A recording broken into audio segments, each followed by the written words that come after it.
Hi. Hello. Yeah. So this is a poem. It does poem things. It's about stuff and history and whatnot.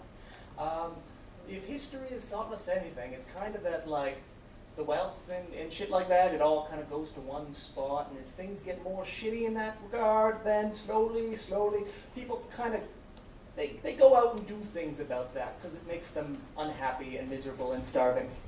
Anyways, so this is a poem about that stuff. There's a million little reasons why it's going down the drain, but the fundamental answer is that the system's gone insane. The bankers act like bookies and the lawmen wear white hoods, and they're telling all our children how gluttony is good. They're watching from the shadows with their NSA supplies, and they're watching from the shadows with their NSA supplies, and they're buying up the paper so we'll all support their lies. Our state is in the pocket of some private sector scum who slowly shift the taxes on to folks with low income. Now the rent is getting steeper, and cops are getting meaner, and the power of the oligarchs is shifting to a teeter. The planet's getting hotter as the profits rolling in. I guess the price of doing business is the cancer in our skin. Manufacturing consent is now the mantra of the day in both the Western countries and the countries far away. As dissidents and activists, and it calls for direct actions, the misdirecting anchors manufacture new distractions.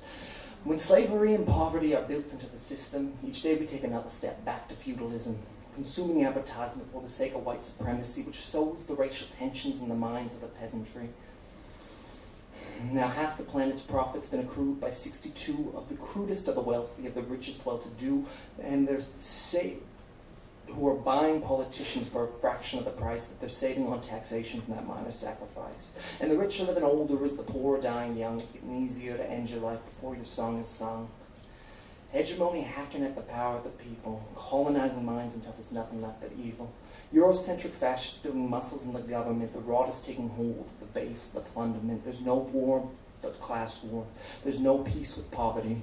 The revolution's coming. The revolution's coming if there's no change in policy. We're living in the end times. The way I see it, we only have a few years left before the ice caps melt and we start losing cities, so you can either sit back and hope for change or you can fight for it. I'm telling you right now, I refuse to drown.